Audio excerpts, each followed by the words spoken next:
going to do some sketchy shit. Doo-dah, doo-dah, hope I get away with it. Oh, da doo-dah day.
Hi there, folks. I'm Dan Hollifield. Welcome to Last Man Standing.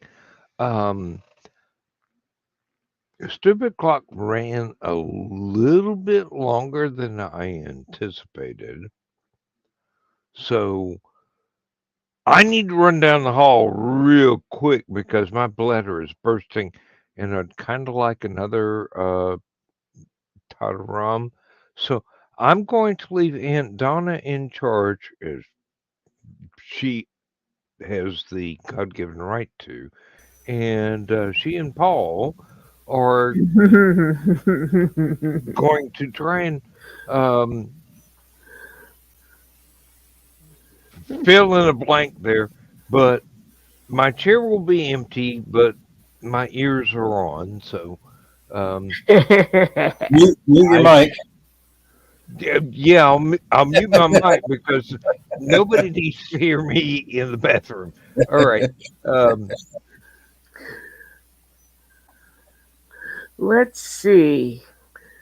We need to think of something so funny that he has a naming problem.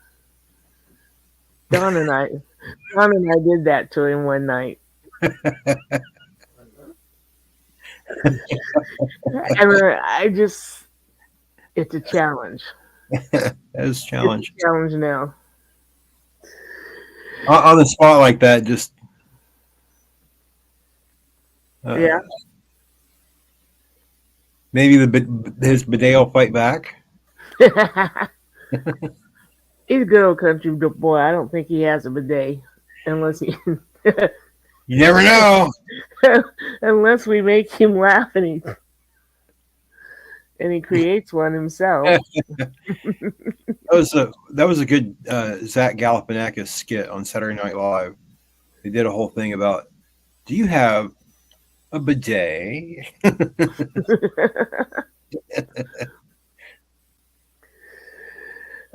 Does the ambulance have a bidet? Oh my. Yeah, it was. They got carried away with the bidet. That kind of rhymed. Sorry. Typical SNL then. Carried away with a bidet. Yeah. Well, that's it for me. Hey, Dan, be careful with your bidet. Oh, gee. Okay. I'll be. Yeah, I might behave myself. So My what's up? So I haven't seen you in so long. It's been what, about 2 minutes since the other show? yeah, it's like it seems like at least 2 minutes and 30 seconds ago. But you weren't on. You weren't. I didn't see you. It's been Nah, hiding off camera for a while for some reason, but you're back. I Good to was see you. just in the chat. I don't go on stupid o'clock very often. You weren't on Last Man Standing the last two times either. I don't think. Not last week. No, it wasn't a good week. But glad you're back. Hope things are better. With the weather getting better, yeah. Yeah. I agree. With the weather getting better, it was nice today. I guess it's supposed to be 70 here in East Central Illinois tomorrow. That's going to be nice. Yeah, we hit that today here in southern West Virginia, and then might see up to 80 some point this week, Wow. and then well, it did this last week too, and then it's going to drop back down to 30s and 40s. Like why? Ooh. Why? Stop doing that. I'm ready for some warm weather. I'm too much cold weather this year. Yeah, this Viking likes her warm weather, not the frozen fjords. Wrong damn button on my own show. We noticed. And yeah, well, so did everybody else. Mm, almost took a couple of extra minutes to get some chips in. Oh, Lindsay bought me something that looks interesting, but I have yet to be bold enough to try as far as a snack food. Um, it's I do believe it is a Gouda cheese with peppers and whatnot Ooh. as a dip. And I'm Yeah. going, I don't know. I'm not really up to very much spicy foods these days because Mm, I'd like to sleep in the bed, not on the toilet. Um, so I don't know. I'll give it a try, and we'll find out. I'll give it a try in private. We'll find out whether or not the experiment was a success sometime later. Um, And then report back to us, right? I'll tell you. I'll tell you the exact brand name and the exact flavor name if I'm able to tolerate it digestively, or even if I'm able to tolerate it taste wise, because you know what my digestion can handle is quite different from my taste buds can handle, and quite different from everybody else's digestion can handle. So Mhm. you have to make your own choices here. Just because it's peppers doesn't mean it's too spicy. And It doesn't seem to be extreme peppers. I mean it it doesn't mention anything about habaneros, just cayennes and paprika.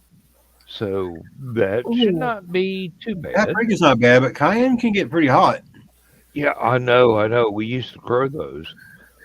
yeah, but Gouda is a rather bland kind of cheese, so that might Yeah. even Might everything cancel out. out the everything else. So we'll see. We'll see. I will try it. Emily's here. There we go, Hi, Emily. Emily. Got your post-it note handy, dear? There we go. Now I can hear. Sorry. Got your post-it note handy there? I actually have a joint, so it looks like I can do a cigarette or whatnot. And then I have my dab pen, so I don't have to have the post-it notes tonight. I've thought smarter. Hey, and I wouldn't. Okay, I'm not restricting you. It's Well, I just don't want you to get flagged on YouTube because I know they're the ones who are restricting me, not you. I just don't want you yes, to get. exactly right. Uh, I do not put any restrictions on my friends. I Oh just no, I know. go, YouTube please says it's let's listening. not get Joe Dog canceled because this is his account, not mine. Um, Mine is totally lily white and innocent because I never use it. Donna, I never use my account, so none of this has ever shown up on my StreamYard. Lindsay doesn't see a thing. I have a Um, You funny said snack last story. night. I have a funny snack story since you Okay. brought up snacks. I was about 7 years old. My mother brought home some groceries, and she had this new snack that she found. They were advertising it in the middle of the aisle. Obviously, it's called People Snacks. Did you eat people? No, they were little people. They were like little firemen and little policemen and stuff. And Oh, no, the brand from Okay. yeah, okay, yeah. But they're not. They weren't. They're called People Snacks, but they weren't for people. And we did not own a dog. And I had to tell her. She had to argue. She argued with me, a 7-year-old kid, telling her, "Mom, these are not for people. They're for dogs." It said plainly on the package. these are Purina. Took a good few minutes to convince her. We did not have a dog. How did they taste? The package never got opened, as far as I know. If they did, she tasted them, not I. But yeah, it was just funny. It was hilarious. Oh man. She always called, would say things to me like, "No shit, Sherlock." Oh, Mom. Yeah. I've got to say that Lindsay has found a These- brand new snack aisle. Oh, Emily, I hurt? don't know if you want me to say that to Donna or not. Oh but, no, I was put for Donna. Donna, I love your hair. It was an intrusive thought when Paul was talking, and I didn't want to blurt it out in conversation, so I just typed it. Well, thank you. Did you do something new with it? It looks really good. Did you get it colored, or did you get a trim? Just I cut off about 3 inches. I'm trying to get rid of the damage. I was gonna say it looks super healthy. It looks really good. Thank you. Yeah, I have only been to 2 beauticians in my whole life. Both were friends, and the one time my wedding gift from her was she did my hair for the wedding. Mm-hmm. Yeah. I never had so much hairspray on my poor hair before or after combined. And you and I were in high school in the 70s, so we know about hairspray Aquanet aerosol. and white rain. More aerosol than oxygen. Mm-hmm. Well, I can remember my mother having the bouffant kind of hairdo. Mm-hmm. She'd spend hours on her hair. And the perm, the smell of the perm. Oh, The God. smell of the perm. I wouldn't. So bad I for you. never had to have a perm, having naturally curly hair, which I totally miss in my old age. Same, but I rolled them before. Yeah, my Thing. yeah. Up in the Smoky Mountains where I was spent my formative years. If you could smell somebody in the neighborhood had a perm, over the coal smoke from the stoves. Yeah. You knew that perm wasn't going anywhere for about 6 months. Yeah. That was bulletproof. Uh, they could have used that for armor. That's for sure. Yeah, my mom had to perm her hair. My sisters in law had to perm their hair. I had one sister in law extremely jealous that I didn't never had to perm my hair.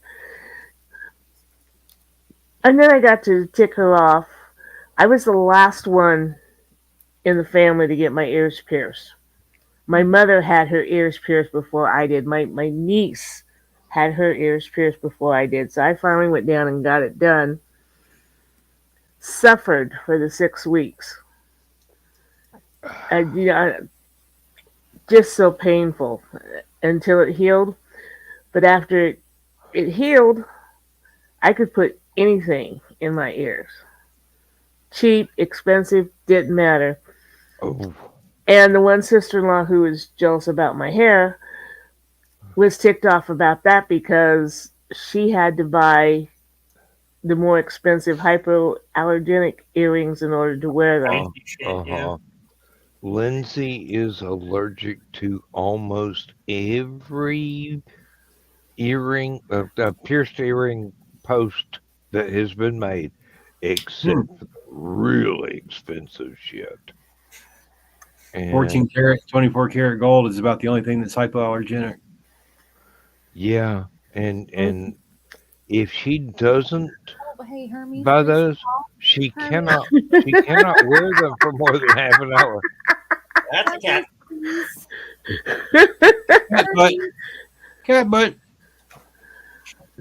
Oh, yeah. Well, this particular sister in law had a big problem with me. Uh, I'd had two failed engagements before I was 22. She pulled me aside on my 25th birthday, and informed me that I needed to get my act together. There was no such thing as Mr. Right. There was only Mr. Compromise. And I'm like, oh, great. You have just told me that my brother isn't the love of your life. He's your Mr. Compromise. It's no wonder the man was a drunk. Love my brother, but he was a drunk. And I don't blame him any. I would have been a drunk too if I'd have been married to that woman. True. Oh, and thesis. Mm-hmm. My return email to Foxy about the story. I'm sorry that I had to use a different address, but y'all are on Gmail, Yeah. and my AmericanNet address, Gmail automatically flags as spam because it has to pass through like two or three different email addresses before it can get to Gmail. They're Yeah. going, oh yeah, this is definitely spam. And I'm going, fuck this. Um, so yeah. Um, anything else to Aphelion? Go ahead and use the Windstream account, Okay. which is the one that I replied to Foxy with. Okay. I do need a bio from both of you. Just whatever, just a short whatever you are willing to let the world know, and whether or not you want the world to know your email addresses, because I will gladly leave them out of the story page. Okay. And you provided me with a title. Foxy did not put a title on her story yet. Yeah, I saw that. So yeah, she'll just have to pick a good title. I could do it, but that would feel invasive to me. Yeah. So June is a little ways off. You got time. Yeah. And um, May is already full. So, and matter of fact, June's filling up really quick. But Yeah. The the the life of an e-zine editor. I mean, seriously. And basically, once the June issue is full, I'm going to be going, oh my God, I need shit for July. Somebody send me something quickly. Well, from And, the sounds of it, I don't think you're going to have a problem. well, I Someone's usually on. I usually get like uh 2 to 3 submissions, oh, if not a week, a day in a Hmm. any given month. But because the last short story editor was very picky, I inherited almost a year's worth of stuff that he had not even considered. I'm going, dude, you do realize this is an amateur writing e-zine dedicated to teaching new writers the ropes so that they can, in the future, submit their works to a pro publisher and get paid instead of, oh, this is a prozine right now. Uh, it ain't a prozine. It's a for the love zine. We don't charge any money, not for reading your stuff, not for putting your stuff online.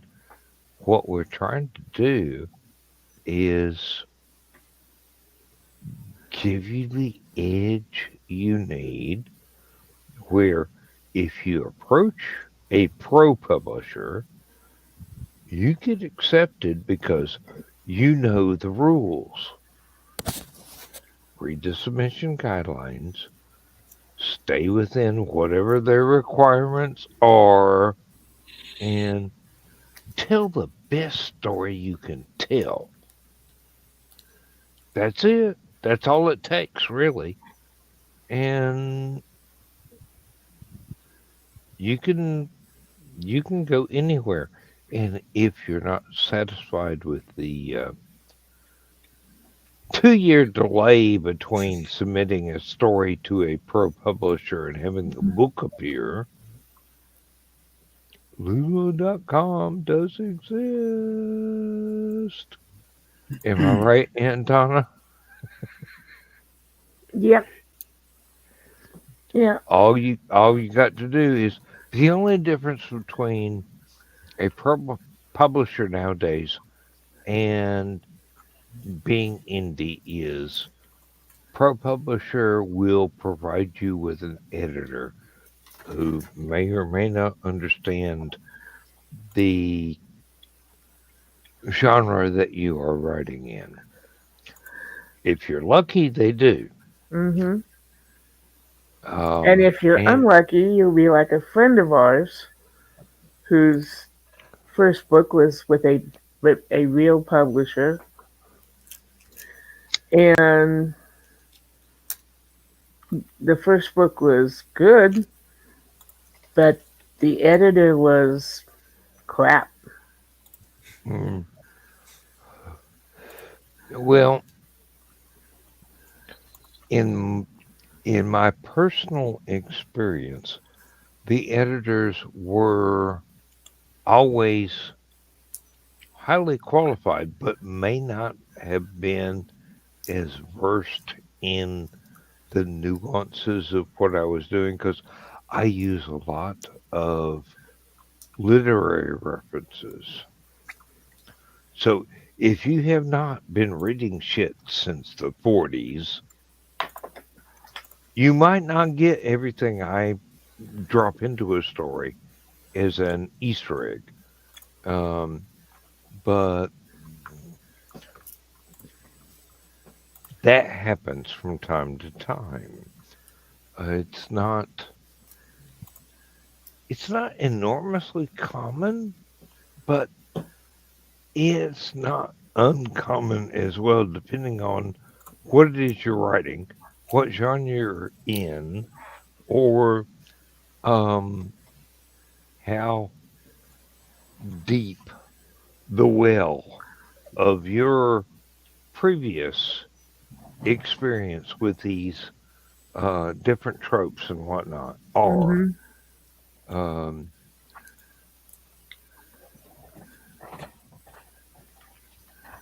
I'm not saying indie is the best way to go, but it's a damn good way to go if you're willing to do your own promotions and everything, and you're willing to hire an editor, and you're willing to hire a cover artist or buy um, art that can be adapted to your work from,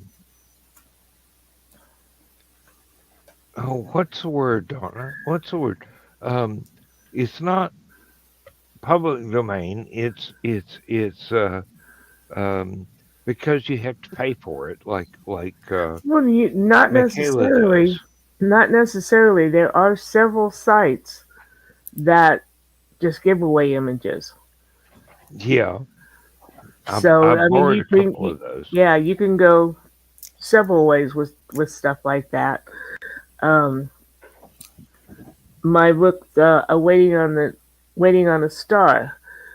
No. The waitress was a free picture from one site. The limo was a free picture from another site, and my cover editor just was.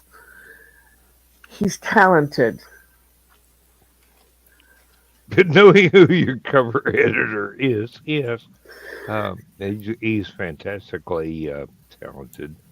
Um, Well, in my next book coming out, uh, last Monday we went from Danville, Illinois to Danville, Indiana to see the eclipse, and then we kind of drove around Danville, Indiana because neither one of us had been there before. And as we're sitting at a stoplight, he says, "Get a picture of that storm." Don and I are like, "Huh?" And before the light could change, he rolled down. I was sitting in the back seat. He rolled down my window, took a picture. That picture has now been changed into a hardware store for the cover of my next book. And it's a wraparound so that the window on the back holds the blurb for the story. And in the front, since it's a Hunter's Ridge, it has the silhouette of two people in the window and BJ silhouette looking on. Now, if I remember Hunter's Ridge correctly, you do use silhouette covers Mhm. on that as a thematic device Mhm. to Yeah. tie that series together versus the other stuff that you've written. Mhm. I mean, seriously, you've written a lot of stuff, and This one's my 14th book, I think. 14 or 15. I'd have to count. but you still got a lot of stuff that you've got That hasn't. Yeah. hasn't seen the light of day yet. Yeah. Yet. This is the fifth or sixth book in the Hunter's Ridge series, and there are 9 stories already written. Now, Donna has an impressive, let me phrase this correctly, body of work. Yeah, that's Both. what you said last night. I said a lot of things last night, but I was trying to get lucky. Um, You did. she, she Look where has that got you. she has an impressive body of work that has been published, and yet still there is more sitting there There's still more. waiting for her to go, okay, it's time. I think the world is ready for this one. Um, So I put out 2 books a year, one in April and one in November. Uh, good Lord, I just got a phone message. But yeah, Hunter's Ridge has 4 more stories. Beth and Hill series has, I think, 3 more. And then there's 20 or 30 other stories that not connected to anything that could come out. Okay. This is Are from you Lindsay. okay? This is from Lindsay. I've got to answer it. Give me just a second. Y'all gossip among yourselves. Okay. Uh, I did try to go the traditional route back when early 20s, and I did my research. I looked up which publishers would be right for my stories, and I did that for 2 or 3 years. But you got to do your research. You've got to do your cover uh, letter. You've got to send your we call it a sassy. It's a self-addressed Self-addressed address, agent. and SASE. I'm pretty sure I've said this before, but I'm lazy, and that was a hell of a lot of work. And then you find out that on some days, they hire people to sit there and take submissions that have come in and just put them in an envelope in the sassy and send it back. Nobody looks at it. That's um, disheartening. Yeah. that's So, that goes so against the grain of what I do. hmm No, so it I'm like, I'll just write my stories for myself. Don't care if anybody else reads them.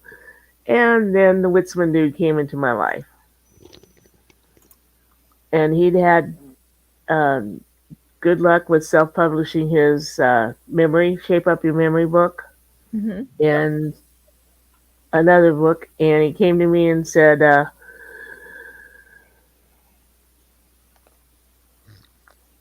it was Memory Plus Publishing back then that he was part of. And he says, they want to try getting out of the textbook. You want to publish a book of your poetry? And I'm like, oh, sure, why not? Picked out a bunch of poetry, did well enough that they said they wanted a second book. Okay, we'll do that. And then from there, it just kind of went boom and started publishing the stories, and the world has yet to recover. especially from some of those stories. Hmm. Hey, I you did write not. you write things your own way, and no apologies necessary. Mm-mm. Um, I did not set out to be the sex writer. The erotica writer, yeah. That's not what some people have called me. But yeah, it started with Woodstock Dreams. Madame Starlight. Just she was that kind of a person, and well, it got explicit. the characters take over the book, don't they? Mhm. If you're doing it right, Mhm. They do. you're In fact, basically just taking dictation from the characters. I mean, yeah. they're telling you what they're doing and who they're doing and how much fun it is. And you know, But I'm it's look. funny. I've got I, 14 books, and only 3 of them are explicit. But I'm known as the sex writer, hey, wear that crown like the queen that you are. Um, Empress of everything. Piers Anthony has a couple of erotica novels. So does Stephen King. Yeah, I believe that. Yeah, But Piers doesn't publish it under Piers. He's got a pen name for his. He's got a pen name for those. That's what King did too. Yeah. I didn't know King had erotica, but it doesn't surprise me. Well, Um, when you are a very prolific writer, sometimes you come up with stuff that doesn't quite fit your brand in the way that your publisher wants to be known under your name. So you have to pick a pen name and go from there. I've had folks that submitted stuff to Aphelion that did not want their actual name connected to anything online because, well, sometimes we're worried about security, and sometimes we're worried about our neighbors finding out we wrote this, and sometimes I don't want my mom to know that I wrote this. We had a local writer who wrote gay fiction, and she had to write under a pen name because her husband and her daughter said, "If you publish that, we don't want to talk to you anymore." So she published them under a pen name. good. And they were good stories. Great I'm stories. glad she was still able to get it out there, though.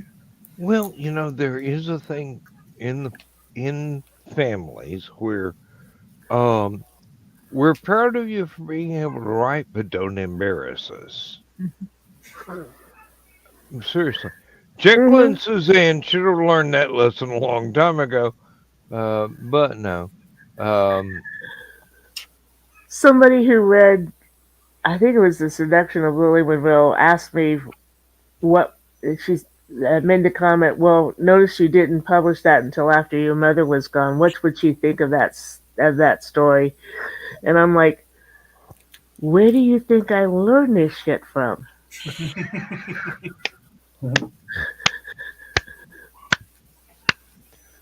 Yeah. She would have thoroughly enjoyed those books as much as the others. My mom always asks for a copy of every book that I get published. I have no idea if she ever reads anything. She's read a couple of things that were short stories. She goes, just when it got good, it stopped. Leave them wanting more. And I'm going, Mom, it was for a deadline. I mean, seriously, I had a word count I couldn't go beyond. Yep. Otherwise, it wouldn't have got published. One of my favorite stories is I submitted something to a European publisher.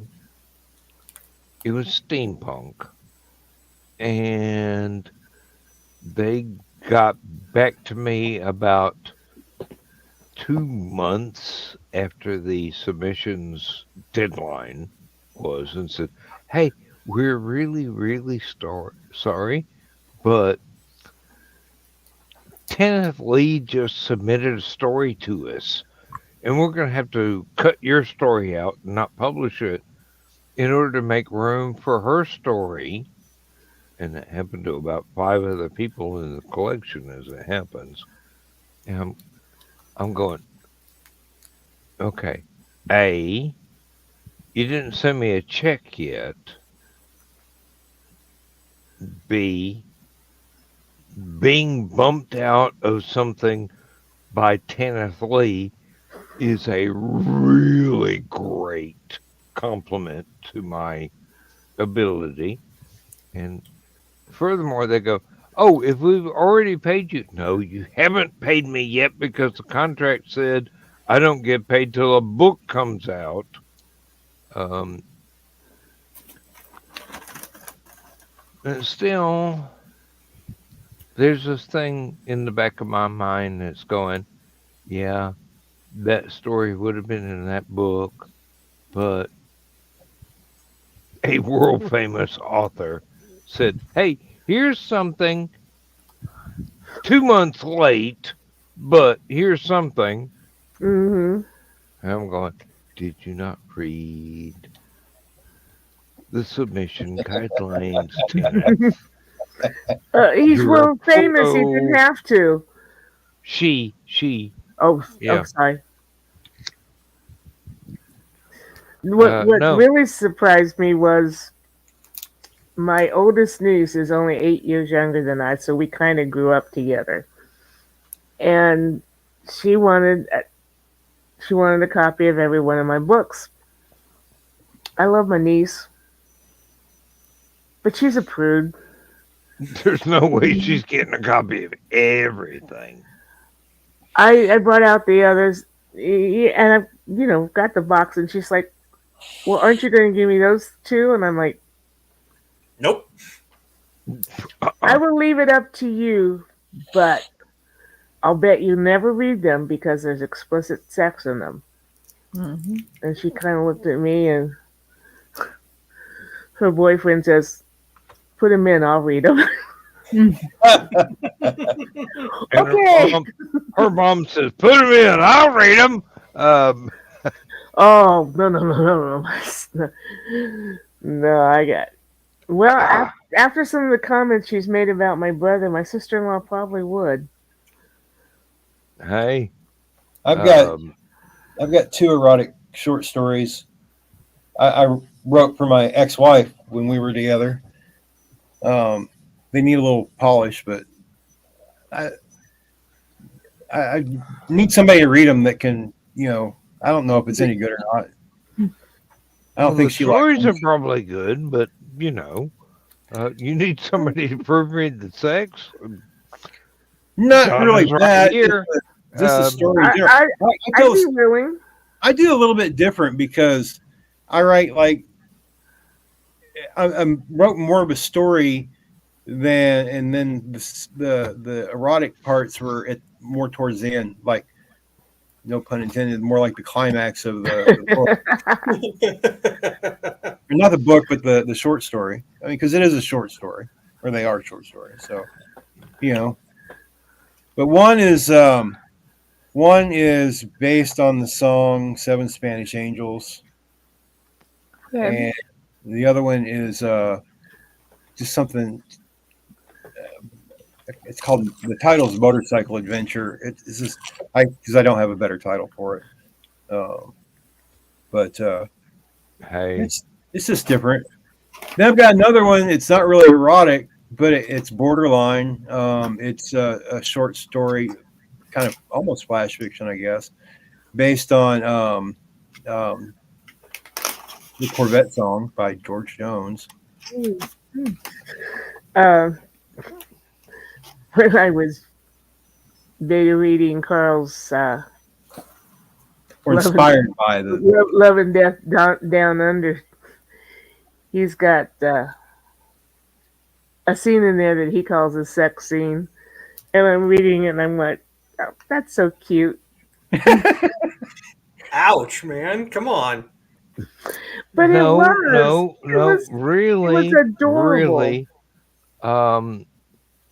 It was on my level of a sex scene. It was very discreet and hinted at off-screen shenanigans, but it wasn't in any way explicit. I mean, seriously, nobody had to describe the taste of something. It was cute. I can't eat avocados anymore because my children said avocados taste like a certain substance. And you look at your children and go, No, that tastes like soap. And here's a bar of soap to remember it by. Um, no, Yeah, I've never been a seriously. big fan. I like guacamole, but I've never been a big fan of just avocado. Cilantro. Mm, Yeah. Cilantro, I don't put cilantro. When I make it, if I make it for myself, I don't put cilantro in it. I'm one of those people who cilantro actually tastes like soap. mm. Tastes not like When, citrusy to when me. somebody puts cilantro in a recipe, I taste ivory snow, you know? Weird. It is weird, but it is a biological thing. Yeah. There some genetic groups Oh my gosh, that I don't know what's happening. Hold on, I'm sorry. there are some genetic groups where cilantro tastes good and A lot of is an people like it. actual flavor. I'm in one of those groups where cilantro is soap. So I don't like it, but if it is in a recipe and the rest of the recipe is something outstanding, I will go, hey, I'll eat soap this once just for you. Um, there's a British candy where the actual thing is amazing. The candy bar that gets put out by a chocolate company That follows. is not. It's awful. It's just it gets bad reviews everywhere. No. Sorry, Turkish delight is not supposed to taste like bath soap. Okay. And now you know why most English people eat Belgian chocolate. Because they know what good chocolate is. Yeah. Well, for me, And cilantro has a really sharp citrusy flavor that overpowers any other flavor for whatever it's in. It's all I can taste is the cilantro if it's in something. it tastes like soap to me. Seriously, it does. It's one of those um, genetic things that I'm sorry I suffer from this condition, but that's the way I am. So I will I think it's suffer. probably how a lot of Southerners feel about lemon in their tea that makes it taste like just Mm, so. don't like lemon in my tea. Want some whiskey in your water? Um, Some sugar in your tea, yes. yeah. And what's this crazy question you're asking me? Someone actually knows Three Dog Night. Thank I you, love that Donna. song. I Thank love you, that Donna. song. Yeah. It was actually written by oh God, what's his name? He he'd probably send assassins after me because I can't remember his name. Uh, I love L.A. Um, I'm gonna have to look that one Randy up. Newman. Randy Newman. Thank you. Yeah, Randy Newman wrote a lot of music for a lot of people. And it was really, really identifiable.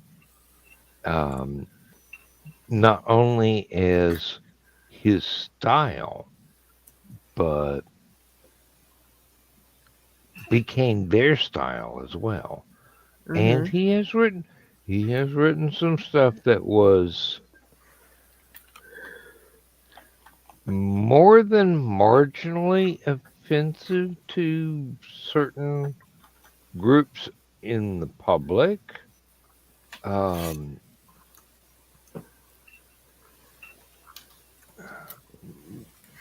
if you don't know Randy Newman, you will immediately recognize what some of these are. And they were done by very, very famous artists in the 50s and 60s, 70s, 80s, 90s, whatever. He is an incredible songwriter. But sometimes there is no filter. And if lack of filter offends you, you won't like what he did. But That's like Shel Silverstein for Doctor Hook. yes, indeed. They became known for ballads like Only 16 and all those, but Throwing $100 bills away. Yeah, I know. But then there were the songs like Freaking at the Freakers Ball. Yeah. The good songs. There's so many artists that, for one reason or another, slide into that category, which shouldn't be a category at all. It's just, if you like it, you like it. If you don't, you don't. And try not to slag off on it, but just because it's not your cup of tea. Seriously, there's a lot of bands that have done a lot of things that I have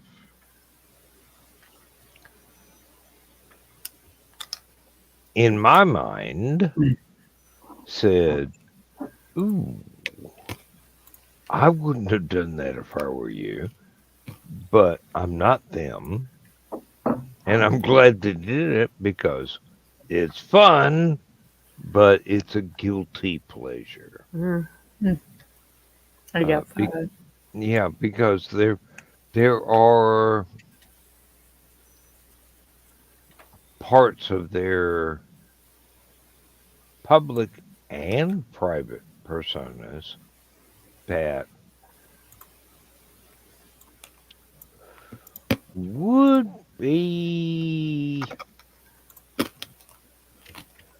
let's just say there's a lot of Karens out there and they wouldn't like it. Yeah. And that doesn't make the song any better or worse. It's just a lot of people still have problems with that particular stereotype being used in that particular way. There are a lot of songs that use redneck culture, which I am a proud member of, in a certain way that is unflattering even to me. And sometimes these folks go a little too far into the spectrum of, hey, I was talking to Alabama here, sort of thing. I get that. Well, it's been great to talk to you guys, but I am exhausted. I'm gonna go to bed. It's past my bedtime. Oh, Okay, I'm sorry good I night, bored Emily. you to tears. Stop lying. Good night, Emily. Wherever you are in the space-time continuum. She's down there in the tip of Illinois. Down there. Okay. I'll accept that as the geographical location of your choice. That's how East Central Illinois feels about Southern Illinois. And then we have the great state of Chicago. I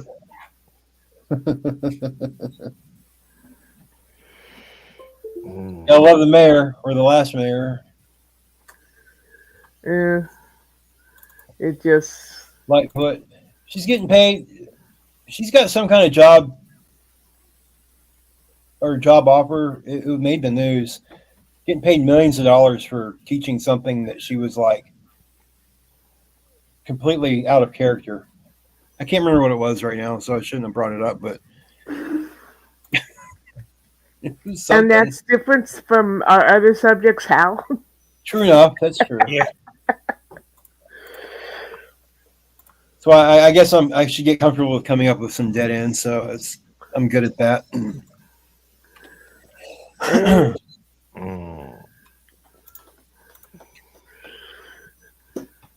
I feel like now is a good time to brag on Thesis. He's been a busy boy. Yes, indeed. And the story he sent me that is going to have to wait till June to show up. My fucking God. That's a great story. I almost didn't have to edit anything. I mean, seriously, if I had to put like 2 commas in the entire thing, I'd be surprised. It's like, holy shit. Dude, you're a Mac. pro already and didn't know it. Hello, Mac. That's Well- okay, Mac. Don't mention the rest of us. We don't care. You're really, Yeah. Yeah, we don't care. It's all right. Fine, Mac. You don't have to. I don't count. Oh, you counted last night, honey. Mac the knife. That's a good song. That's a great Oh. song.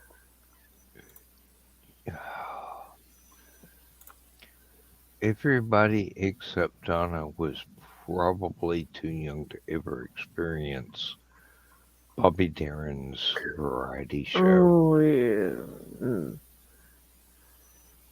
He had a show? He had a show. I don't know that one. I haven't heard that one. Bobby Darin had a variety show not long after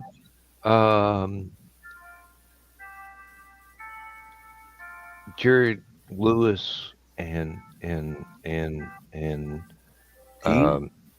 Martin? Dean Martin, thank you. My patron saint, and I can't say his freaking name. Hey, any guy that can appear to be totally drunk at all times and surrounded by beautiful women, that's my dude. All right. He claims he didn't drink that much. He didn't. No, he didn't. No. He didn't. Almost all the drinks that you ever saw him have on screen were apple juice. He was Yeah, totally stone cold sober. And Well, there's acted other like comments he he's was made, drunk. though. That's sort of. There's other things that he said that sort of support the opposite story of that. He was a drinker. He was a drinker, and Well- he would have like 5 or more martinis first thing in the morning. And then go play golf. Yeah. Uh, It's a man of war virtue, Mac. And yes, it is very good. I got a good deal. I wish I could be a cigar connoisseur, but my taste buds have been ruined by cheap cigarettes for too many years. You know how they do tobacco, don't you? The very best tobacco goes for pipe tobacco. And then the second best goes to cigars. And the remains go to cigarettes. And the trash go to cigarettes. Yeah. Basically, yeah. I had a pipe. Oh, I had some pipe tobacco. It was I got it in Texas when I lived there a long time ago. It was a Swiss chocolate kind of tobacco, and it was so good. It had it would smell like brownies were cooking when you smoke it, and it was a rich, heavy smoke. It was Yeah, so. I had a pipe tobacco once that was butterscotch. Oh, that sounds good too. Oh yeah, it tasted good. It smelled great, but I can be in a crowd and go pipe. There's a pipe. Right? You can tell. Yeah, you can tell. There's a bit. There's a not subtle difference between the smell of pipe and cigars. Cigars have a very distinct smell. Hmm. oh, And cigars have a bad rep for being stinky. Well, yeah, if stogies are kind of stinky. Uh, Darker cigars can can smell not nice to some people. Um, I prefer the darkers myself. I think they're very aromatic. And do you know that farmers usually smoke cigars or pipes rather than cigarettes? Because, well, you probably watch how many times I light a cigar during a show. mm-hmm. They don't say that you don't inhale. You puff a little bit on them. Same with the pipe. You can lay one down and you don't have to worry about that bale of hay setting on fire. Right. I was watching one of my crime shows and this man had been burned up in a hotel room. And they found a cigar next to him on the bed. And they had some smart detectives because the detective knew that if he had fallen asleep smoking that cigar was going to go out. It wasn't going to light the bed. And sure enough, he heard his wife had killed him and tried to cover it up by setting the bed on fire. But she bought it. But she had bought a cigar and put the cigar down on the pillow. Nope, doesn't work. No.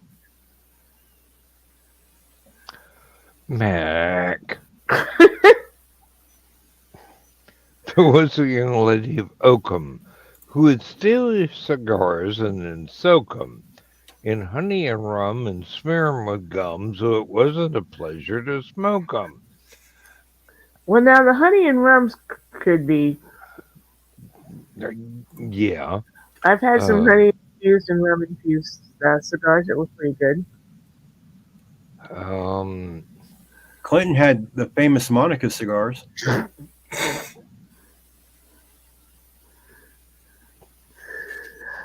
I got my first. us rednecks are still trying to live that one down. Uh, Uh, yeah, limericks. That was a very good limerick. that was a Mac. good one. Yes. Uh, if I'm out in a car and I'm smoking a cigar, and a guy will drive by, I'll get a thumbs up and a wave and big old smile and that was cool.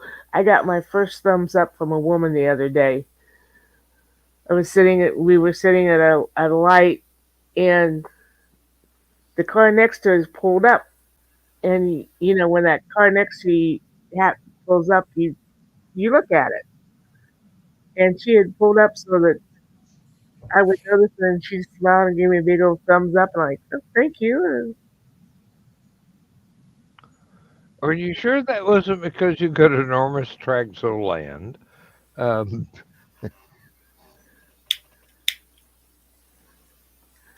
that liar's about dead, honey. Yep, that's okay. I got 4 more. Gotta be prepared. Yep. That's where the lightsaber comes in handy. Um, that's one thing they should have done for Mace Windu is go. Right? That would Come have at been me, cool. That would have been Come really at cool. me, bro. Can you imagine Star Wars brand cigars? Holy crap! Oh yeah, one named after Darth Vader. That would be cool. Oh Lord. Uh, I don't know. Having more in common with the Jethro Tull sort of passing out of small cigars to the kids from school, sort of thing. Yes, you got that. Um, Yeah, yeah. but you know,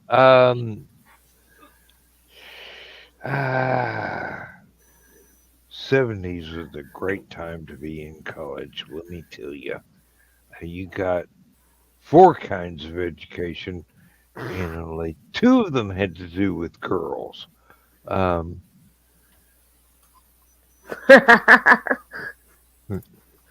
Yeah, probably. Well, people ask me, why do I smoke cigars? It's because I'm a farmer's daughter. You know, back we were back in an age where you'd steal your parents' cigarettes and go out, you know, and smoke them. Well, my dad smoked cigars occasionally, so when my cousin would come over, I'd steal a cigar and we'd go out behind the barn and smoke it because that's just what you do. Yep. there was a time when I could light a small cigar of the traditional kind um, from the muffler of the tractor I was plowing a field with. Might have been during a snowstorm, but that muffler was glowing red, and I'm going, oh, I don't have a Vic, but I've got this. Hmm. Here we go. Made farming a whole lot more enjoyable. I mean, you're driving around in a spiral, ever decreasing, and then you got to start all over again and plant the frickin' wheat after you've done plowing the field. Where is Donna and What? Nita about plowing the field? I mean, seriously, she would have gotten a kick out of that one. Um, arr, um, Carlton's is like listening to somebody smoke on the radio. Okay, okay. Uh, no, when Lindsay and I got together, she was still smoking. She's quit, but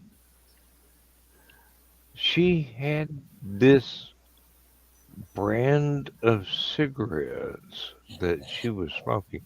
I swear they came from Czechoslovakia or something. They smelled like if somebody had accidentally rolled shavings from a cedar tree rather than tobacco. Mm. Probably nutmeg. I was No, going they to say weren't. clove. They weren't Or clove, nutmeg or yeah. clove. They smelled like cedar. That's it. It didn't smell like tobacco. They smelled like a cedar tree. Somebody had rolled up. Somebody in Eastern Europe had gone, hey, we can't buy real tobacco, but we got some trees and we can make sawdust and we can roll that up and we can sell it to these stupid Brits. Um, Well, they make a lot of tobacco-less cigarettes out of different things. Hmm. yeah, yeah, tell me. The ones I smoke are definitely more chemicals than actual tobacco. But I switched chemicals to this stuff, so yeah, I quit I've smoking. I've 15 years ago. I have done that myself, but Yes. I'll admit it. About somehow 10 or years. another, I always wind up coughing more with that than I would from a bong. Weird. Back in the day, I knew exactly what that was like. Um, I don't know what it is. I don't think they've got the mix quite right for what I've been able to get a hold of. So no, I I would love to taper myself off of tobacco through vapes, but it just ain't happening because I'm I'm I like the nicotine just as I don't like to smoke cigarettes anymore. I can't stand the smell. But I like getting the different flavors for the I don't smoke fruit flavors. I can't stand the fruit flavors. I get like Mhm. caramels and coffee flavors and things like that. There's even the pistachio flavored cannoli. Yeah, Pistachio cannolis is really good. But the bad part about it is you smoke one flavor for a while and you can't taste it anymore. You have to just switch flavors for back and forth. Yeah, That's a that's terrible thing. It's just sometimes you wish you could just stick to one thing. well, that's like going to a golden pantry and asking for a cup of coffee, and you go, no, no, no, I want coffee flavored coffee.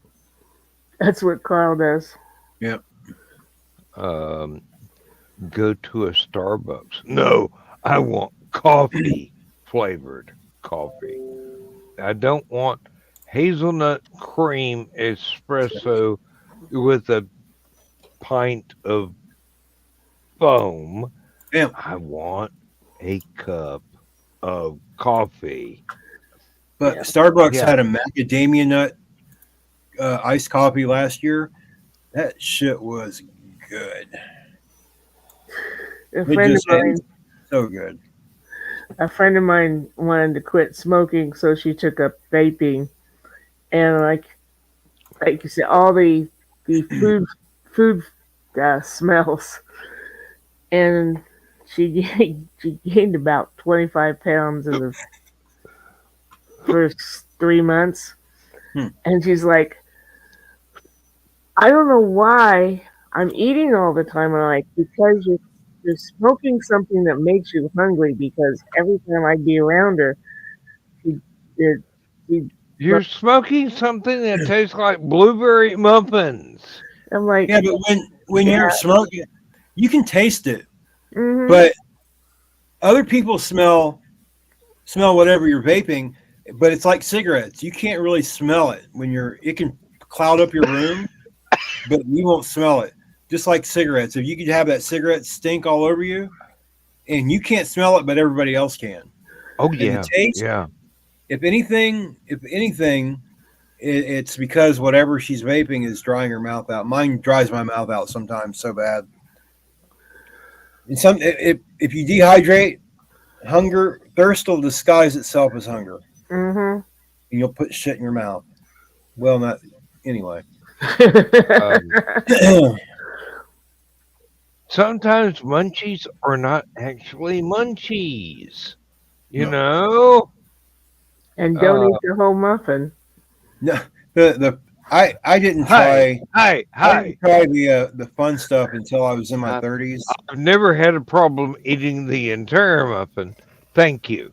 Um, Yeah, you've never seen the Josh Wolf video of when he ate the whole muffin, which happened to be an edible at the time. I don't think that we're talking about the same variety of muffin as you are.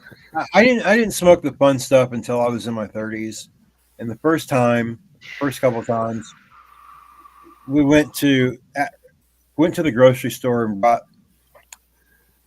$100 worth of Little Debbie's at least, and but the funny thing about it was after smoking that stuff a couple times, it never made me hungry, or I never had the munchies smoking it. Yeah. Never, not once. Not after the first couple times when it's all up here. You think you're going to have it's going to give you whatever experience. I wish they'd make it legal so I could. Really legal so I could get some. It's the best sleep I ever have is when I smoke that kind of stuff. Yes, I will agree there. Yes, Hmm. if you I have just feel like I'm any, melting into my bed and like, if you have any Oh, poor Mac. difficulty in getting to sleep, or if you have no, that'd be terrible. anxiety, or there are lots and lots and lots of other things. That Yeah, I have is anxiety disorder among other things. that is a very good treatment for those conditions, but having lived through the 70s, I will say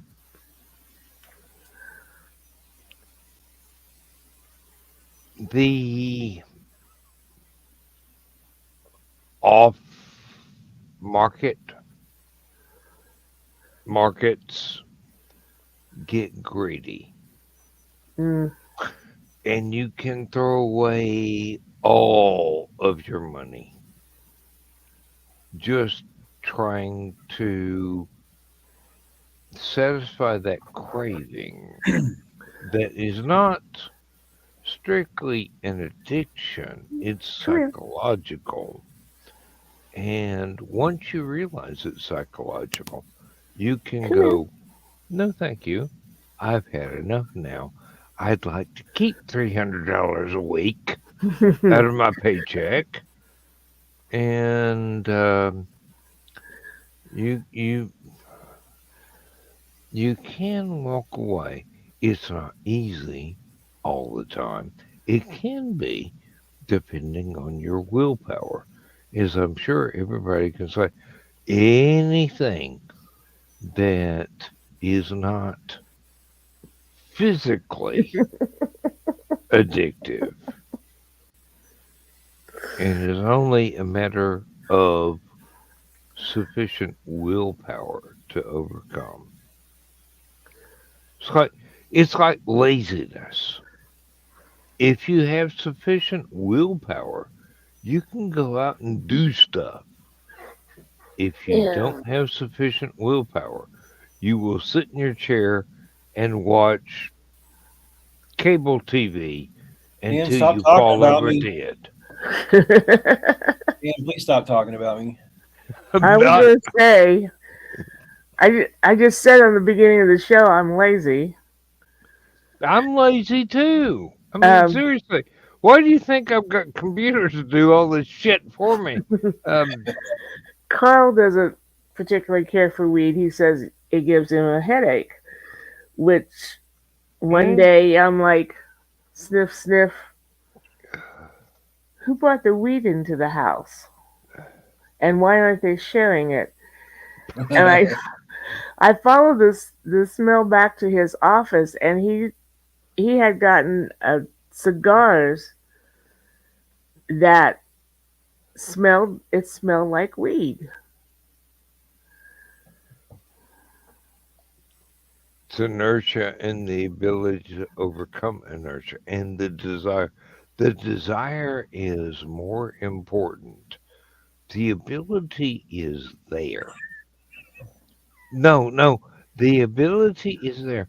Just like the ability to rehearse something or perform an exercise or like thesis, sword forms, or whatever. The ability is there.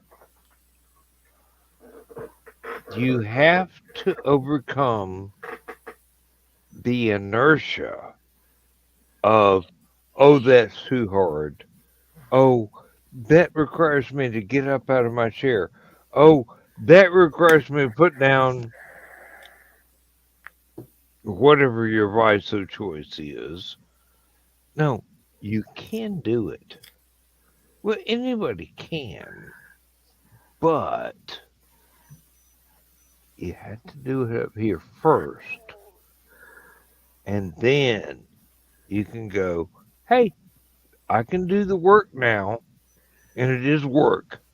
It is work. Don't take it for granted that it's just um, slow motion kung fu or whatever it is.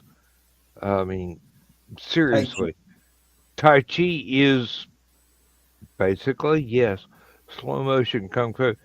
Don't ever threaten somebody 85 years old that's been doing Tai Chi since they were 12. You will I get want to find your a ass place. handed to you on a silver platter. Yeah, I'm Um, looking for a place that does Tai Chi. I'd really like to start doing that. hey, it's a great exercise, and it is something that will benefit your health Mhm. because you learn how to focus and you correct me if I'm wrong, thesis. You can learn that there are ways to benefit your body through not only diet and health and exercise, but through I don't know a better way to say it than pattern recognition and teaching yourself to do this instead of sedentary watching TV all day. I don't know how to express it better. I probably did that wrong, and I probably pissed a lot of people off.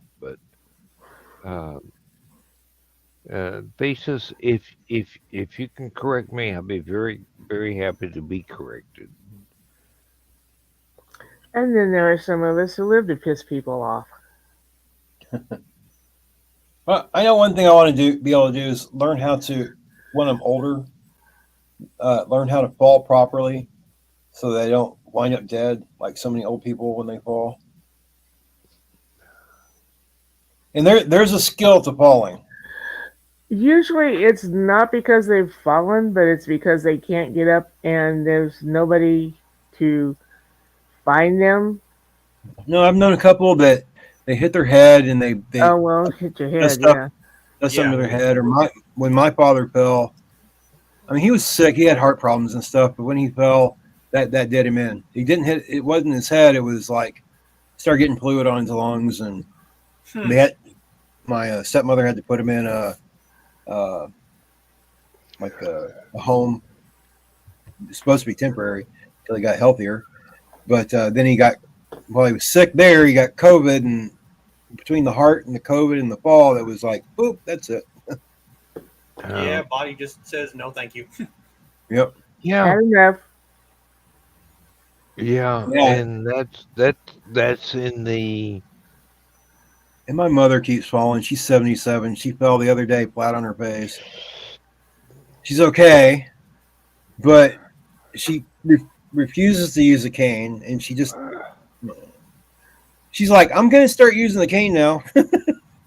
yeah, right. Yeah, sure. Yeah. I believe it when I see you do it, Mom. Oh, Um, she said she landed flat. She was in the ER, and she sent me a picture. It looked like she just got beat up. I was like, good grief. So you sure one of my sisters didn't do that to you? Yeah, my mother had taken to falling a lot. Fortunately, uh, she put herself in the home, which was probably the best because none of us kids really had a house that she could have come and stayed with us. All three of us have houses that have too many steps in them, and she couldn't go up and down stairs anymore. I mean, I every I bathroom in my house you have to step up once to get in Mm. because they were added later after the house was built, and instead of going under the floor and putting the pipes in. They put the pipes in and then put a floor down. Yeah. And yeah, she just couldn't do that one step. Well, I bought a 2-story house with a basement, so I need to make sure that I can go up and down the stairs for a long time. We have a 3-story with a full basement. Wow. I am no longer allowed to go to the basement because the house was built in 1929 and the basement steps are really, really steep. Yes.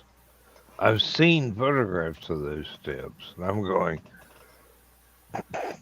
My "Fuck. steps from If downstairs. you ever need to escape the Daleks, go down those steps." My main steps are very steep. The basement's not too bad.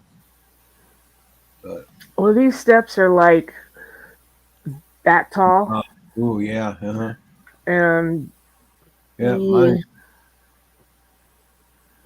Mine are weirdly tall too. I kind of wish that Thesis lived nearby, so So do I. so that I could invite him over to watch the old guy get shit done.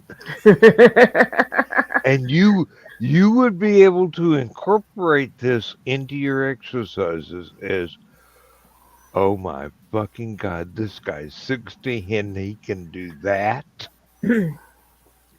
You do this, and maybe you can do that too when you get that age. Now remember, born redneck, grown farmer. I have had a whole lot more exercise than a lot of people my age that lived in cities ever got to experience. Because farming is very physical. I mean, you try throwing a 300-pound hay bale into a truck about 8 feet over your head and see what happens. our hay bales were only about 100 pounds a piece, but we put them on the rack wide and about 10 tall. Yeah. Bucking them suckers up there to. But they weren't. Yeah. They probably weren't wet, green, Bermuda grass. Golf yeah, no, those are definitely in a different weight class. I mean, for sure. Seriously, even wrestlers that go, no, take a couple of those off. Yeah, Mac. I was 33 when I fell, tripped in a little hole in a parking lot. Actually, did not fall. It flipped me around and I fell against the car, so I didn't fall on the ground. But I ended up spending 2 years in a wheelchair. Falls are not good for anyone at any age. Nope. You can seriously injure yourself without even knowing that you have done so. And if you don't know you've seriously injured yourself, you also do not know to go and get x-rays or whatever to find out exactly what stupid thing you did, because you're a teenager and you're supposed to do stupid stuff, or you're mid-60s and you should know better. You don't know. You don't want anybody to know you did something stupid. Believe me, yeah. that is the biggest detriment to people our age is you're in your mid-retirement years and haven't even started retirement yet, and you don't want anybody to know you tripped over a rubber hose 2 inches across trying to step over a concrete embankment only 4 inches tall, and bang zoom, you wound up throwing yourself onto one shoulder, which is going to hurt for a long fucking time, but you're too proud to admit that. God, I kind of fucked up there, and it's too late to fall. It's too late to file for your work insurance because, hey, that was your last day of work ever. And you are now officially retired. Mhm. You should not have tried to do your job in a very foggy, um, vision obscured environment. And then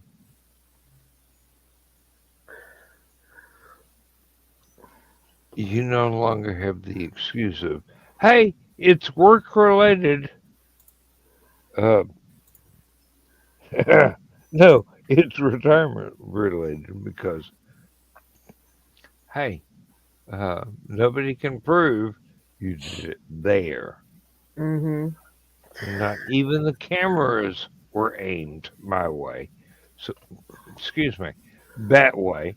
Um, not trying to make this personal. Um, Well, here's a hint. Next, if you ever fall again, and you will probably, uh, stay where you are. Don't. I've fallen a couple times downstairs, concrete steps, and have really hurt my back, screwed my back up. But you get up. Like the first time I wasn't out of the army for too long, and I thought it was still like, okay, gotta go. Yeah, oh, it hurts so bad. It still hurts. That so, was almost 30 years ago, and my back still hurts from where I fell. But there was never a break or anything. Just, I guess, move something the wrong way. Paul, if I'd stayed where I was, I'd still be there under an enormous cloud of fiberglass resin that nobody had any intention of ever cleaning up. I'd have been there to the end of time. I had to get up, had to walk away, and I had to go through my last day of work. God, it was my last day of work. Worst possible time to ever have do a something. workplace injury. Um, it's like, are you sure? Yes, I can't fucking move. That's why. No, it's just my ancestors went, get up, walk it off, don't stand in front of a car, but, you know, you can overcome this. And I'm going, I'm 66 years old. How am I supposed to heal from this? And my ancestors go, live another 100 years and it'll be all right. Mhm.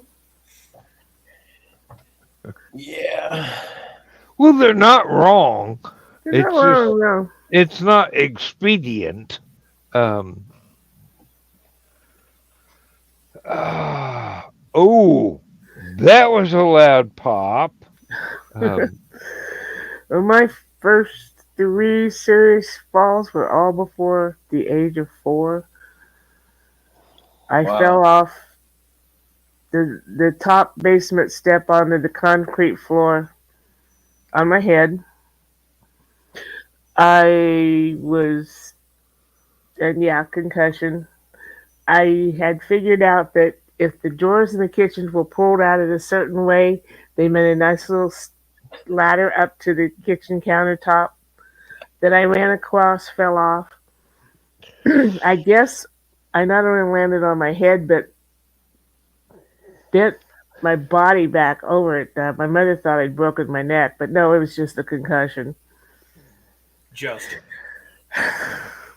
And the third time, I don't know if you can count this as a fall, but I'm a very literal person, and my mother told me to not jump on my bed, so I didn't. I went and jumped on my brother's bed. Whoa! Flew off so violently that I hit my head on the wall, and a third concussion before the age of 4. And And this is why she is a successful fantasy writer now. Told my loving husband this and heard him mutter, well, that explains a lot. Yeah. I gotta point out, he ain't wrong. He's not polite. Okay, Max, see you. Oh, good night, Mac. Let me pull I'm this not up. sure what I want to know what hot button names are. One of my daughters jumped off the bunk bed and broke her foot. Ooh. And yeah, that was fun. And then she was in a cast for a while. And then about a year or so later, she did something similar again and broke her foot again. Ooh. They couldn't set it. Her bones were still pretty small, so they had to do surgery and put her bones back together in her foot. Ooh, I feel for her. Yeah, she's okay. I do. She's the pregnant one now. So I was nowhere near there now. I was going to say, is there a correlation? Break your foot. She's the pregnant. The only daughter, first grandchild. Only. Hey! Only Don't kid out of mind all me. of them. I don't even know where you are. I was nowhere near there. I've been right here all the time. There's video to prove I'm right here. I think her husband video might have from had last something to do with night. it. Her husband might have had something to do with it. So that's a Let's hope so. hearsay. Hearsay. When Carl and I first got married, I think my niece was 15 at the time, and asked me when I was going to have children. And Carl and I had already made the decision that we weren't going to have children, so I told her that's not going to happen because I know what causes that, and I don't wash our underwear together.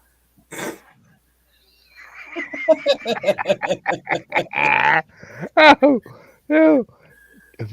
you are so evil.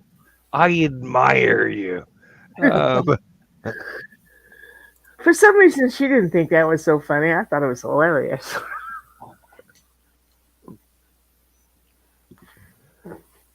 Oh my goodness. 15-year-olds, they have no sense of humor. Oh.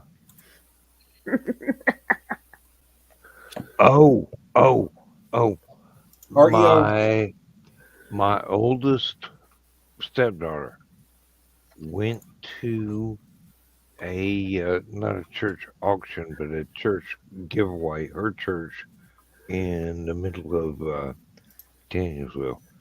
She found the most amazing red china pattern dish and whatever set. It's like 38 pieces of this most amazing Asian pattern that if I had been there, I just went, hey, I've got a gun, move away from the china. That's mine. and then paid for it. But no, she's got it now, and I'm going, honey, if you know what you got, treasure it, because that is one of the most astounding patterns in the one of the rarest colors of all the Because things that are ever reproduced. This is so beautiful. You have no idea. I am moved to tears just to look at the photos. Um, I've got some of the traditional blue pattern, but the red, oh, that is extremely rare because not very many families bought the red pattern. hmm Not very many examples survived of the red pattern. But Thesis, I'm pretty sure you know exactly the kind of thing. It's very British, but the blue was the most common. are you talking about red? Everybody bought that, but um, Ironstone probably. Oh, Um, okay. but the red was not a big seller, so it most examples did not survive. And here's a complete set, and I'm going. If you weren't my daughter, I'd steal that. Um, seriously, hey, I'm proud of her that she's got the eye that she can notice this and latch onto it. But Lindsay is going, where do you put the sniper rifle? And I'm going, no, dear, no, dear, no, dear. It's not an option. Um, uh, hey, I taught my British wife how to shoot. She's now,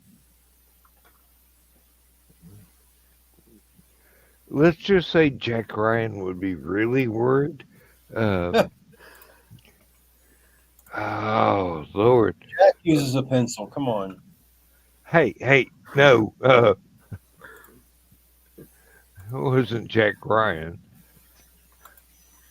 Is that one where they could curve the bullets? They flick their arm and No, that was wanted. No. Uh, let's just say that Keenan would go, damn, who taught her? That's about it. Um, hey, and I was trained by a World War I sniper, and my mom and my dad, who were a generation bluer than that, and Appalachian, and that's the end of my bragging. I'm I can hit a target. That's it. Um, I'm not going to say anything further. But God, this China is gorgeous. I mean, absolutely gorgeous. And I wish I'd found it first, but I didn't. So, thank you, my daughter, for showing me photographs of stuff I wish I had. Um, What would you do with it? eat off of it. It's China. What do you expect? It's I have indestructible China. I mean, I have seriously. trouble getting Carl to eat off of real dishes.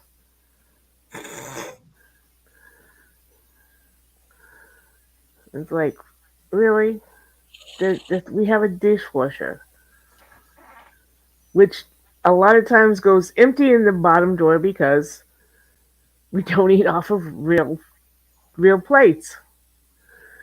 The top is filled with all the coffee mugs and everything, but sometimes it's hard to find something to put in the bottom because we don't eat off of real dishes. Wait a minute. You wash coffee mugs? Carl washes coffee mugs. Yeah. More than every. He gets a clean mug every morning. I know. I am so sorry. I am so sorry.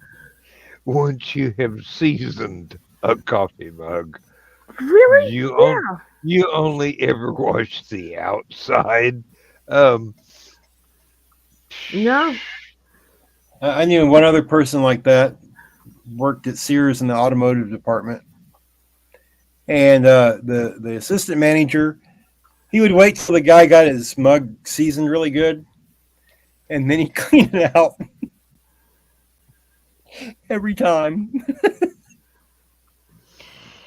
You know, me, I take my mug. When I'm done with it, I kind of rinse it out a little bit, and then I use. And it took the longest time, but sometimes he would bring me coffee, and he'd bring it to me in a different mug, and I'm like, "Where's my coffee mug?" But he's finally learned to put the coffee in my mug that is sitting on the drain.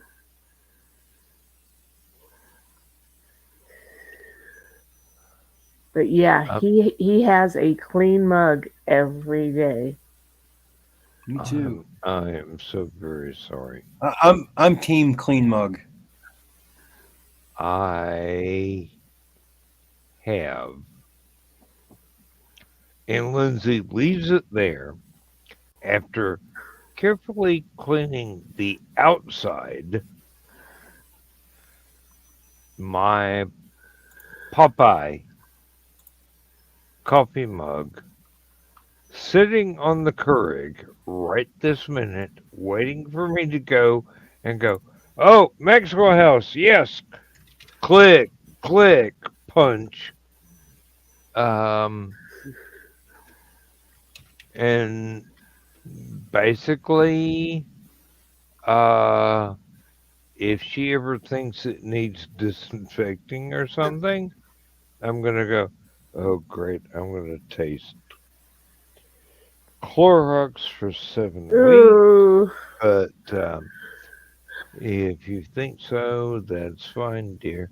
But she almost never does that because washing the outside is fine when you have seasoned a coffee mug sufficiently. You accept no substitutes. Seriously. I'm sorry, Carl. You will watch this tomorrow, and I will tell you, you are wrong. Just kind of rinse it off on the outside. Don't ever try and sanitize the inside. Otherwise, you will ruin the taste of tomorrow's coffee for a long time. And yes, thesis, coffee to me is just as important as a tea ceremony would be to someone who takes tea really seriously. And I'm not talking about my British wife. I'm talking about someone who takes Asian tea really seriously. I was once treated to an actual Japanese tea ceremony by someone I highly respected in the SCA, and it was as much performance art as it was the actual taste of the tea. And I have never forgotten that because they did it as traditionally as possible. I mean, the whisks and everything. I'm I'm just going. I don't have that much patience. Give me Maxwell House or give me death. But they went through every step of the ceremony and educated us as to why every step of the ceremony was necessary. And to be honest, it actually translated fairly well with what I have since learned of making tea for a British person. Yes. Yep. And The when ceremony is 90% of the enjoyment of the actual drink. Mm-hmm. and Now, when do we put the milk in the teacup? Irish or English? English.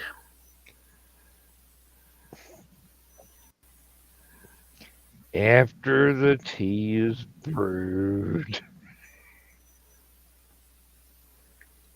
No, that's Irish. Mm-hmm. English, before the Or the tea is brewed, you got a tea bag floating around in half a cup of milk, and then you pour water on the tea bag and hope you get it right. No, I prefer the Irish method. You make the tea, then you put the milk in. Um, every time I do that, Lindsay goes, "Oh, this is the best cup of tea I've ever had." And I go, hey, "I ain't Irish. saying shit, baby. I ain't saying nothing. No, no. But when she does it for herself, it's British. half a cup of milk, a tea bag, and then comes the hot water and boiling hot water. Mm-hmm. Don't ever underheat water for a British person's tea. It's got to be because the freaking milk's going to cool it off as soon as you get pour it in. No, um, I do it the Irish way, where you make the tea, then you add the milk. Um, and yes, I do still get really strange looks from my British in laws where I go, I don't need milk. No, I don't need lemon. I don't need. Just pour the boiling water over the tea bag and give me the damn cup. I Mm-hmm. like the taste of tea. Mm-hmm. I, I don't need additives. I don't need anything to dilute the taste of the actual tea. Whether it's oolong or whether it's one of those fancy green things, um, they are healthy, as I understand. I don't know. I've never done the research. And the ones from the tea ceremony did not have any additives Nope. or bullshit. It was tea. And I go, I like that the way it is. I drink black coffee. I drink black oolong tea. If somebody is willing to perform for me the ceremony that is Japanese tea, I will be entirely respectful and I will not ask for anything to change the taste of that because it is perfect the way it is. I may be weird. Nope. No, I am weird, but I am traditional. Um,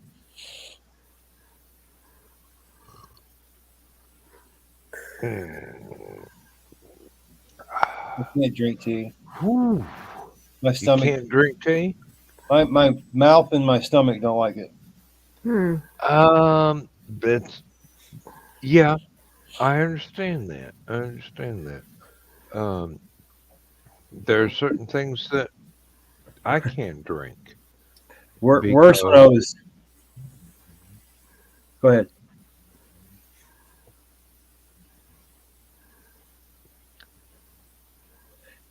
Worse when I was a little kid. Fourish. My grandmother had a fresh glass of tea and it had a little bit of head on it, and I thought it was a Coke. And I already didn't like tea, but I asked her if I could drink some of her Coke. She handed me the glass. Sure, hands me the glass, and I take a big swig of it, and almost choked to death. Hmm. That made me like tea even less. That'll do it. Yep. Yeah, and that she would. laughed. Yeah, She was like but my mom. She would. I can't drink tea. Oh, I've tried. I tried years ago. I tried to get used to drinking it. Couldn't do it. now the one variety of tea I have trouble with is church lady, not communion, but Sunday go to meeting Southern iced tea. Mm, that's because it's more sugar than tea. It's yeah. Oh, come on. If you microwave that stuff, you'd wind up with 5 pounds of sugar Mm-hmm. in a coffee cup. Um, yeah, and it's even worse when you use artificial sweeteners. Ooh. Mm. No, because you get Ugh. that you get that artificial sweetener burn that lets you know that this is not shit you really need to be putting in your body. I mean, at least real sugar has that going, oh, this should be in a Hershey bar. But no, I'll the go you artificial one stuff. worse. I'll go you one worse. Instant tea with artificial sweetener. Ugh. That is an atrocity. Why would you do that? My Just soul is shriveling at the It was a con. 60s thing. It was a 60 thing. Thankfully, we left that. I'm not going to finish that sentence Yeah. because there are other 60 things that are still going on. But it was a 60s thing. That Um, fortunately is gone is was left behind for most people. for a minute there, my Puritan heritage was about to show its flags. Um, Um, and I know better. I know better now. my second fiance was from Swooty. We met in college, and he got me addicted to mint tea. And they are almost as bad as Southern when it comes to putting sugar in their mint tea. I need to copy the. It's almost the end of the show here because we are within Mm, 45 seconds of being at the 2 hour mark. yep. yep. Time to say Um, goodnight, Gracie. Donna, I'm glad you were here. Thesis, I am glad you were here. Paul, I am glad you were here. Thank you all for your contributions. And thank you for keeping me from monologuing for 2 hours straight. I'm It trying to teach them how to break into your monologues. Well, Dan, we like just your say, voice almost as much as Dan, you. shut the fuck up. I'm trying to talk. That I've works really well. I've only had to tell you to shut up once. And that's The look on usually your face was wonderful. it's usually on Friday nights when I'm shit faced. Don't think I've gotten that far yet, but I'm working on it. Give me time. The night is still young. Um, I want to thank all of our listeners who may be watching live and maybe watching on the replay. Um, the reason we do this is so we can be together and have fun. Y'all watching is a byproduct, okay? Um, it's not aimed at the audience, it's aimed at all of us having a great time being together and presenting differing points of view. And we may And not always agree, but then again, who does? When you've got any group of friends together,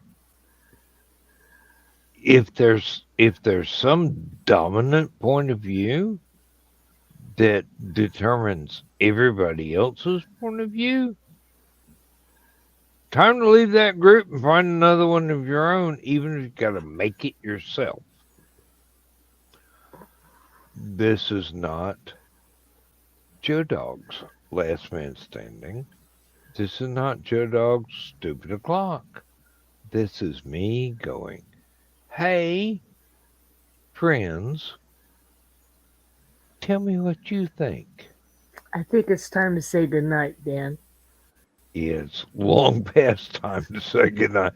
I mean, maybe an hour and 45 minutes past time for me to say goodnight, but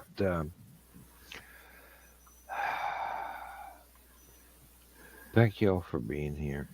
And I will attempt to remember to put this on the list on YouTube sometime before next week. I'll try and do it immediately, actually, but love you, thank you, and let's just tell the bedtime story. And Good night, everyone. Good night. Good night. Good night, Mrs. McGillicuddy, wherever you are. To quote Red Good night, John Skelton. Boy. Good night, Sue Ellen. Good night, Joe Dog. Shut the fuck up.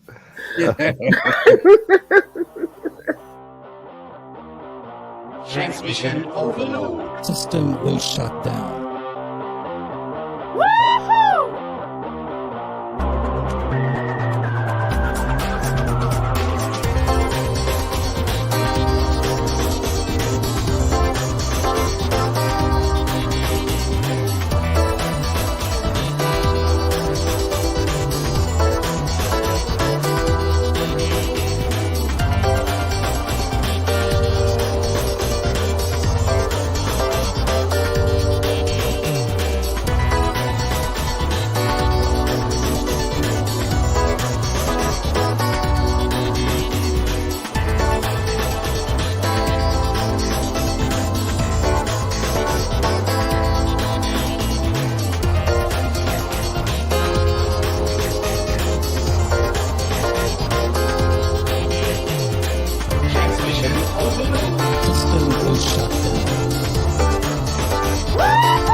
System will shut down. System will shut down. Oh, son of a gun. You thought I was going to say son of a bitch, didn't you?